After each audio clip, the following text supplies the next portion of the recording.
Hi everyone, I'm Dale Smith, aka Journo Dale, and we're here to talk about Canadian politics.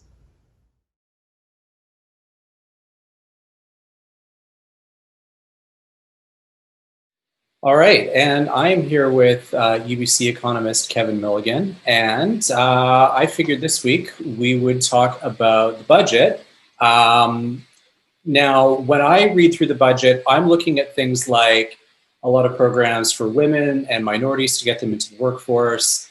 I see this in my reading as removing barriers to get them into the workforce. At the same time, I'm hearing all of these voices saying there's no growth in this budget. So I figured I would talk to you and kind of get your reading on this notion about whether this is or is not a growth budget. Yeah, thanks, Dale. Happy to talk about that. So the first thing I'd notice is look at the table of contents of the budget, and I have it right here, one of my pages. Yeah, part 2, creating jobs and growth. Chapters 3, 4, 5, 6 are all about growth and jobs before we get to that equity stuff that you were talking about. Yeah. I mean, so if you think there's nothing about growth in the budget, you simply didn't read it. Is the first answer. But more substantively, I really think that there is a fundamental cleavage and difference of opinion about what it means to drive economic growth. So I've heard some of these criticisms that you've mentioned about there's nothing about growth in this budget. What I think they're saying is there's nothing, that this budget didn't follow their plan for growth. And their plan is one that's focused on the tax side of things, Right. rather than the spending side of things. And those are two different ways you can use budgetary tools to drive growth. So on the tax side of things, I mean, the standard thing that you might hear is that what we ought to do is cut taxes on corporations, cut taxes on high earners, and that will then lead to incentives so that the market can just do its thing on its own and generate lots of economic growth. Well, that's one model, and people can defend that. We can talk about that. There's some good things about it. But there's another model as well, which says the spending side of the budget can drive economic growth as well. So if you'd like, we can start talking about how those things fit together. Yeah. Let's get a brief rundown on kind of those two different visions and what we, I guess, how we, I don't know if we reconcile them, but how we at least try and differentiate them. Yeah. So when I think about the tax cut model of growth, the basic idea is you cut taxes on corporations and high earners, the investment class, and that's going to lead them to have greater incentives, and that will spur economic growth. And I find three things that I push back against on that. The first is that the model here is that you're going to cut the cost of capital. And because the cost of capital is then lower, then you're going to have more investment and more growth. But a challenge there is that we're in a world with zero interest rates, more or less. Yeah. And like if zero isn't enough to spur you to invest, like cutting 10% of the tax on zero, it just, you're pushing on a string here. It's just, that's not where the problem is in a world with such low interest rates. The second thing is that the evidence on tax cuts and this channel of growth has not been great in recent years. We think about the Trump tax cuts in 2017. They were promised to be unleashing the economic potential of the United States, and their economy was doing fine pre-pandemic. There was no problem, but there was certainly nothing that, they took a step forward way above where they were before, spurred on by these tax cuts. So that's, recent evidence isn't great. In Canada, we cut corporate tax rates between about 2005 and 2015 by a substantial amount at the federal level, and corporate investment wasn't stellar over that period in Canada. And neither was productivity if you exactly. So if that's like your model, that the only way we can generate growth is by cutting taxes on high earners and on corporations, I just don't think that that's a super strong case. The last thing I'd push back against that is this idea that once you provide these incentives, you can sit back and the market will just do everything. And I think, I'm a capitalist, Dale. I like markets, and but I like them for what they can do, and I understand what they cannot do. And there's many things that markets cannot do that the spending side of the budget can do. So as an example, one that you started off with is that markets cannot remove barriers to full economic activity. Those might be barriers for women, barriers for Black Canadians, barriers for other racialized minorities, barriers for disabled Canadians. These are all folks who face barriers every single day in things that I might take for granted, walking down the street, going into a bank, signing up for a new course, whatever these things are. There's barriers other folks face. The market isn't going to get rid of them on its own. Spending side program can do that. And I want to be clear, these barriers are well documented, they're pervasive, and they matter a lot to a lot of people in Canada, and to allow them to reach their full economic potential. That's one thing markets can't do, and spending programs can. Another thing is thinking about the human capital in our economy, which is the biggest driver of economic output, is that people using their brains. And one way we can have people using their brains more is by through education. And for a lot of people, getting the kind of education that they need that allows them to reach their economic potential, there are barriers for them to do that. And there are ways that we can use government to provide more opportunities, make it cheaper for some people, to provide new programs that allow people to achieve the kind of human capital they need to succeed. On the human capital front, there's also the immigration side, which again, the market doesn't do that. This is the Canadian government selecting the best and brightest to come and help contribute to our economy here. So those are things that the market can't do, but the spending side of the budget can.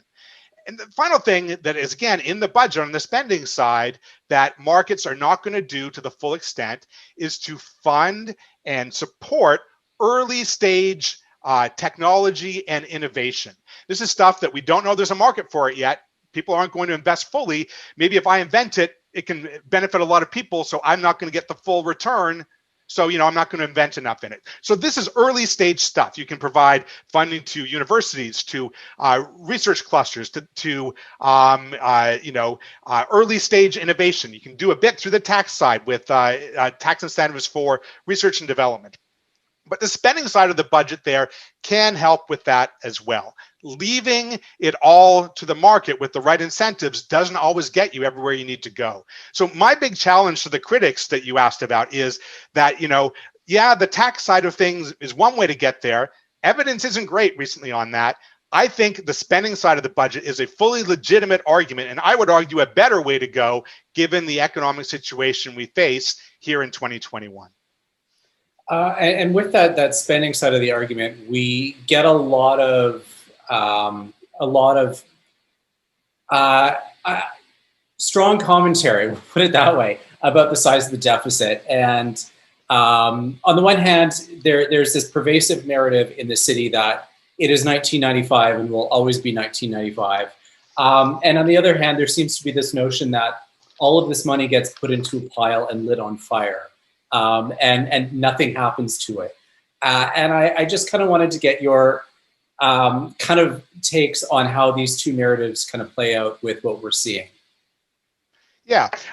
So at the core of some of those criticisms is that our growth rate is not going to be high enough to support, the debt, and the debt to GDP ratio. The bottom of that, the GDP has to grow fast in order to make the top of that, ratio, the debt part, sustainable. And that's true. And when I have the budget projections for growth right here in front of me. This is real GDP growth per year. And I should note, this comes from the private sector forecast. This isn't like out of the finance minister's dreams or anything. This is the private sector forecast. Give these numbers. For 2023, 2.1%. 24 is 1.9%. 2025, 1.8%. And 2025 and forward, 1.7%. And Dale, that's not good enough. If we hit 1 point whatever, that's just not good enough. Maybe, the debt can be sustainable and, we bring things home and maybe we can do it, but it's too close to the edge. What I want to see is effort to push that above 1 point whatever and get into the 2 point whatevers, the 3 point whatevers, and maybe even the 4 point whatevers.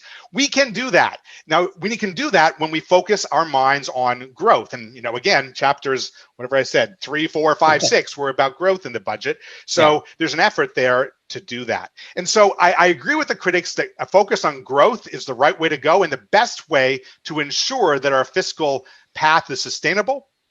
But maybe we just disagree on on how to get to that growth. But I think the question of focusing on the GDP part of that is a legitimate way to make our public finances sustainable. Okay.